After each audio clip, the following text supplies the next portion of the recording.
Any questions? Sir? Yes po. Sir, parang nabanggit din yata ni presiding kanina about La Chica na pwedeng ipatawag siya ng court kung hindi pa patawag ng both sides. Sir, yun ba kung ipatatawag siya, si presiding officer lang po ang magdidesisyon o kailangan pagbotohan kung papayag lahat ng senator judges? Paano po? Nakalagay po sa ating Senate Rules on Impeachment na kapag mga ganyang evidentiary na mga rulings, the presiding officer can rule by himself or upon his own discretion, submit the question for the decision of the senator judges as a whole, as a collegial body. So kapag nag-rule na siya dyan at wala naman nag-apela, then yun na yung ruling ng korte. Pero on the first instance, pwede nga rin naman ibato yung tanong na yun sa ating mga senator judges para pagbotohan. Pero initially, ang preferred ni presiding officer, he makes the ruling himself. Sir, pwede rin mag-request ang isang senator judge na presiding officer, paki-invite, paki-subpoena itong si Colonel La Chica. Pwede po yun. Tama po kayo. Bilang a collegial body, the presiding officer is just one among equals, no? He is just presiding, pero equal po sila. So any of the senator judges can also request that the court issue a subpoena ad testificandum to Colonel La Chica at the end of the presentation of the prosecution's evidence in chief and at the end of the presentation of the defense's evidence in chief. So kahit na ipatawag po, kunwari ang isang testigo ng any of the parties, pwede pa rin within the power ng ating impeachment court na i-recall din yung witness na yon. Kung wala naman at hindi ipinatawag yung mga witnesses na yon on the first instance, pwedeng magpatawag din ng additional witnesses ang ating korte because ultimately the impeachment court wants to get into the truth of the matter. Sir, napasadaan naman kanina, no? But as a clarification, yung sub judice ruling covers everybody inside the courtroom, no? Senators and even the respondents. Can you just elaborate on the coverage of Vice President Duterte and the process? Kung halimbawa, paano yun? Kung may violation allegedly, paano po yun, sir? Katulad kanina, no, may nag-raise ng possible violation ng respondent, no, si House Lead Prosecutor Jervil Luistro. However, it was determined by the presiding officer that the posting of the said statement by the respondent was made at around 10:19 in the morning, which is at the same time that the presiding officer is just started his ruling on the matter. So dahil hindi pa po siya natatapos basahin yung ruling na yon, hindi nga pa sinasabi yung so ordered at hindi nga pa binabang yung gavel, so wala pa pong ruling at the time na 10:19. So nung pinost po yun, kasama na po siya doon sa prospective application. Meaning, wala pa siyang nilalabag at the time ng 10:19 ng umaga na yon dahil hindi pa tapos yung ruling sabihin ng ating presiding officer. But moving forward, if there are allegations of violation by the respondents, paano po yung pag-raise na? Yes. That's why yung lahat kasi nabigyan na ng first warning, no? Even the spokespersons and the ating mga counsels, no?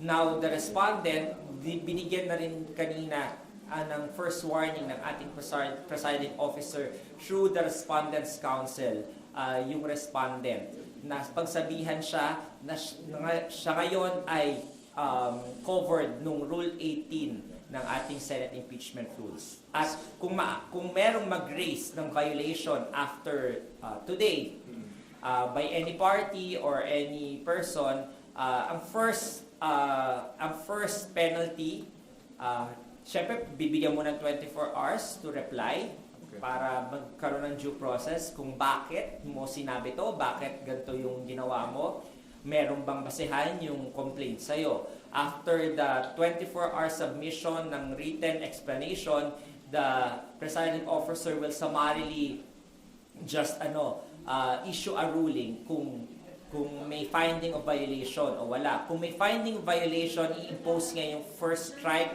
which is admonition, reprimand in open court.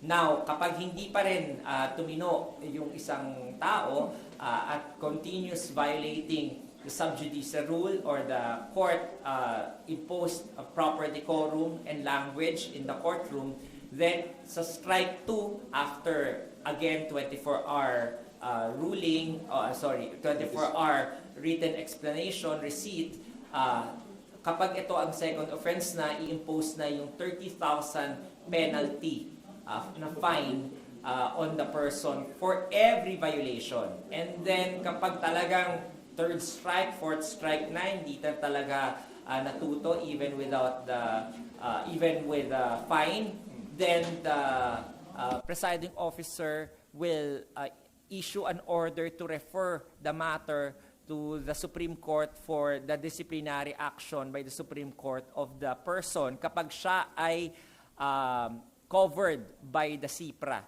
nung aming ethical duties as a lawyer. Sir, rule of thumb lang for the public, just so they process the concept, no? Yung sub judice, paano ba yan? So dapat hindi nililitis sa labas ng court? Can you just give us a rule of Tama thumb? po. So, meron tayo sa dalawang rule ang nag-a-apply sa aming mga abogado po, lalo pa yung mga covered persons. Kaya sinasabi ni presiding officer, kung spokesperson ka, wag ka na lang maging counsel of record. Kasi kapag spokesperson ka lang, hindi ka covered under Rule 18. Covered ka lang ng Canon 2, Section 19 ng CIPRA, if ever. So, pero kapag ikaw ay counsel of record, covered ka rin ng Rule 18 ng Senate Impeachment Rules. So, ang sub judice under Canon 2, Section 19 ng CIPRA namin, bawal kasi in any forum na maglitigate ka, sabihin yung mga merito ng kaso to cause a prejudgment, to sway public perception, para ma-obstruct or ma-impede or to influence the decision of the court or the tribunal, to impute improper motives to any of the members of the tribunal and the tribunal itself, and to create a widespread perception of guilt or innocence before a final decision. Ang ibig sabihin, kung abogado ka, litisin mo yung kaso mo sa loob ng korte, huwag sa labas ng korte. Hayaan mo yung ibang tao na hindi counsel of record ang maglitis nun sa labas ng korte. Pag ikaw ay counsel of record, you do it by evidence through the court proceedings natin. All right, sir. Thank you. Attorney, on the part naman po of the council, so does that mean na wala na po tayo makikitang post nila online na carrying words or phrases that may have to do with the impeachment proceedings po? Bawal na po ba talaga yun? Kumbaga, ano yung magiging Alam naman po distinction? natin, kahit meron tayong pagbawal, ang dami po nating mga batas, di ba? Kung gustong labagin, lalabagin po. Pero at least ngayon po, ang maganda po nangyari dito, malinaw na po. Hindi na po tayo manghuhula. Ano ba ang sub judice? Ano ba yung comments on the merits? Nagbigay na ng example kanina ang ating presiding officer. So anything na nagdi-discuss ng merito ng kaso, ng ebidensya, sinasabi mo na, yung pinatunayan ng testigo na to, ganito to.